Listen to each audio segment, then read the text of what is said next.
Good morning, this is Bill from Europa, Naples, and today I've got these crazy looking ducks one house over. I'm going to keep an eye on them. They look a little bit vicious, you know, everything's all fun and games till they come at you. But anyway, they seem to be keeping to themselves for the moment.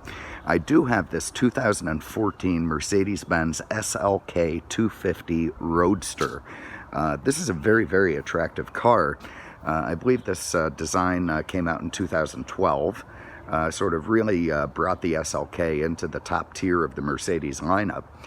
You know, always been fun, sporty, two seats, kind of a joy to drive, but the improvements on this particular generation have really batted it out of the park. It's been a very successful model for Mercedes. Came out, I want to say, in 97, you know, as a two-seat roadster, sort of an SL light, if you will. And, you know, immediately found success. It had the first retractable folding hardtop, a theme that's continued with this one. And, you know, small, sporty, light, nimble, and very, very fun to drive. You can see this one has the AMG Sport Package, very nice setup. You've got those twin spoke 5-star, look like 18s, could be 19s, but let's go have a look. Probably should have checked that first. Yeah, they're 18-inch, very, very attractive, sort of a bronze-silver two-tone alloy on that car. Rear spoiler, there's big twice pipes on the back. Let that 1.8 turbo breathe. You know, very, very attractive look. Not sure it's entirely necessary, but very attractive look. This also has a panoramic roof on it. It's not the Magic Sky version, but, you know, why pay $2,500 on the option list for something that can be done by a $12 windscreen? Anyway, you can see the car is really lovely all around. What I'm going to do is run the top down so you can see how that works. And we can do that sort of remotely with the smart key. So I'm going to press and hold the unlock button. See the windows sort of go down. Up comes the trunk from reverse. And down goes the top. Now, when the top is down, you do lose an abundance of storage space, which this thing did have.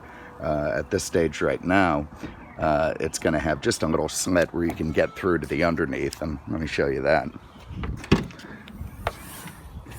All right, you see, it must be Friday if I've got the donuts for the guys. And actually, it's not really bad. You know, this used to be much, much smaller, this area for you to reach in on the earlier models. They've kind of beefed that up a little bit, so you can get in there without too much hassle. You know, you can see it's got the factory mats. This thing has just 12,000 miles on it, so it's essentially like new. Anyway, very lovely and proper back there. Now, if that top were up, there's this partition here where the handle is.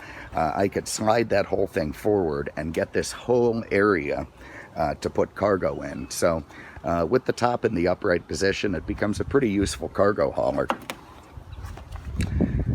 Love that deck lid spoiler.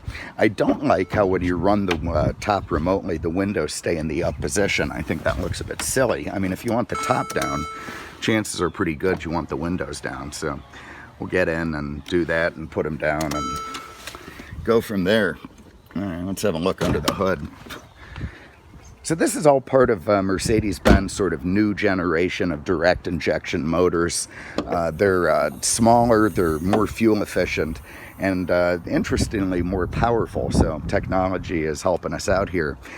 This is a 1.8 liter turbocharged 4-cylinder, gets terrific gas mileage and puts out over 200 horsepower. So, you know, this is V6 levels from 10 years ago.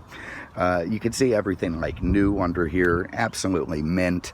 Love the big heat shield that's been retained on SLKs for years, and everything just lovely and proper as it should be on this very low mileage car. Even a nice chromy Mercedes star in the front, and of course it has that direct injection ticky sound, which, you know, I don't know.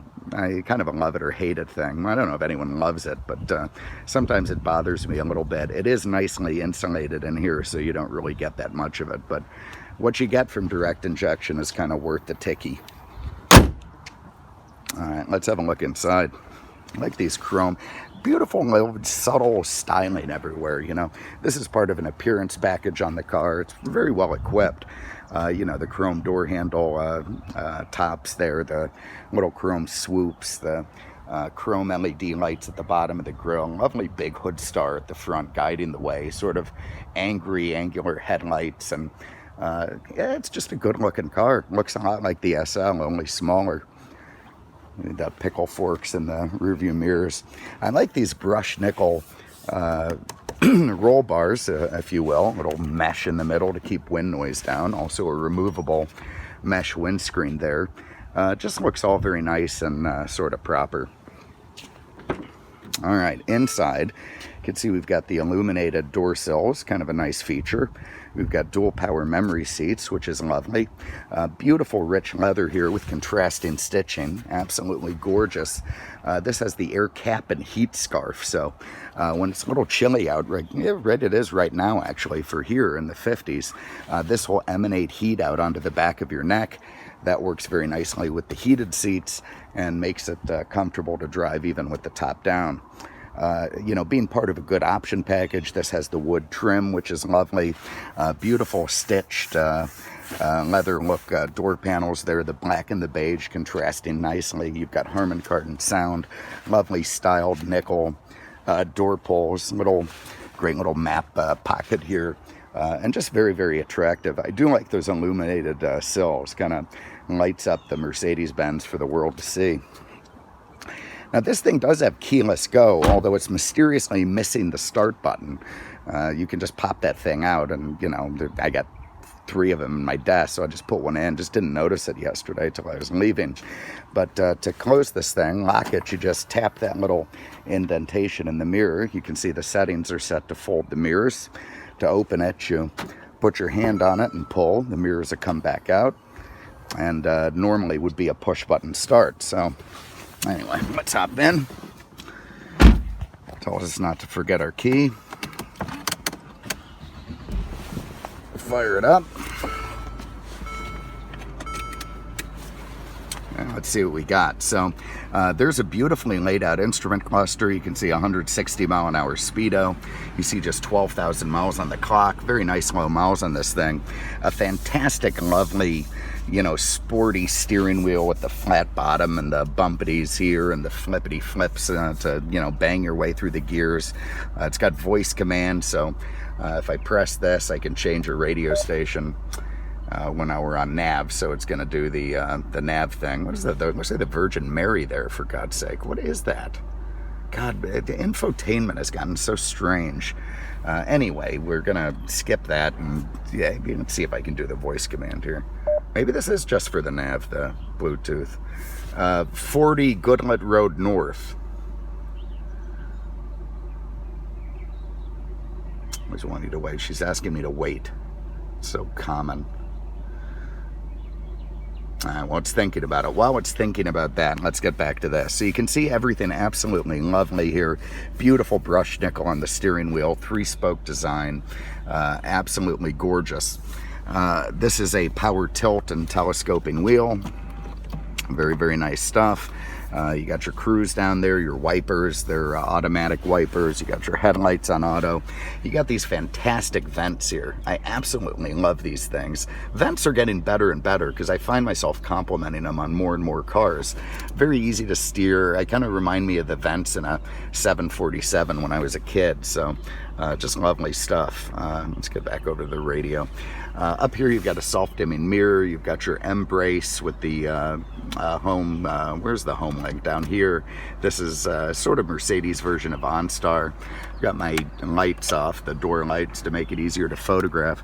You got these very sporty looking sun visors. Pretty cool stuff, and that's where they've put the, hilariously, where we've put the oil sticker, so I don't know about that. Anyway, very, very nice and sporty. Remind me of something from a vintage car. You got all this great LED lighting everywhere, so those are your interior lights. You see them come on there. Very, very cool setup. Over here is the infotainment system that gives you your navigation, which we were just talking about. I don't want to start the guidance. Clear, clear, back, back, back. All right, there we go. Let's see if we can get a map up here. There it is. So we can change our, you know, view of the map and zoom and whatnot and navigate to where you want to go. You've got Bluetooth telephone, lovely stuff, and of course your audio with a million different, you know, ways of listening to music that should satisfy even a picky millennial. Down here you've got your heated seats. We're going to get those going. We've got our air scarf variation. We're going to get that going. This turns off the traction control if you want. Down here is your climate control panels. We're going to get a little heat. Let's see what we got. Let's go 76. A little bit of that, and then we're in good shape. Over here we got a glove box, books, we got 2 keys, and just everything nice and really proper. So we've got cup holders. Here's your top controls. This will run the top up. If I push down on it, it'll run it down. If I pull back, this runs all 4 windows at once. You got a little place in here for your USB and auxiliary input, all very nice. Little pocket back here. And of course your center sub speaker up there to help you with the tune. So I don't know if I should put the top up because it really is quite chilly. What do we have? 52 degrees. That's kind of cold for me in a convertible. Let's give it, oh, there's that heat scarf kicking on. All right, that's helping. I got the warm air in the back of the neck. All right, there you feel that instant boost from the turbocharger. They did a really nice job doing away with any thoughts about lag or anything like that. It's just instant pep when you nail it. Look at that. That's economy mode. Wow. Yeah, that feels great. You know, it turns out that 200 horse in a, you know, smallish car is more than enough. Just for the wind noise, let me run the top up. So I'm going to do that. I'm going to press down on this. Up comes the trunk from the back. Comes that little panel. Oh, no cars are coming up behind us. Seals nicely into place. Down goes the back. Are we going to get our windows? We are not, so they make you run the window button separately. Bastards. Okay, there we go. The heat scarf is a little unsettling, the noise from that thing.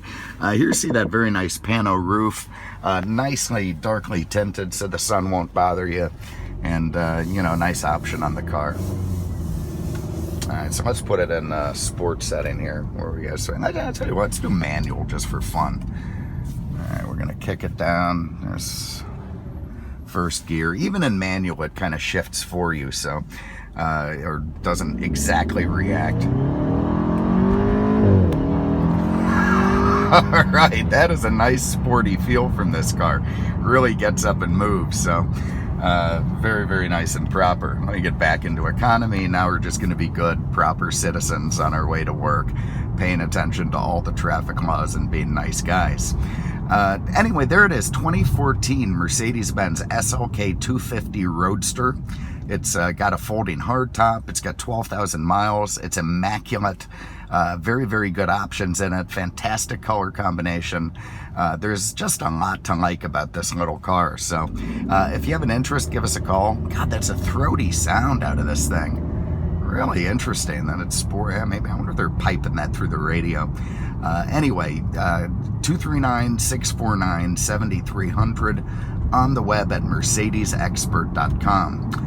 Thanks so much for having a look. We really appreciate it. We'll see you at the next one. Take care.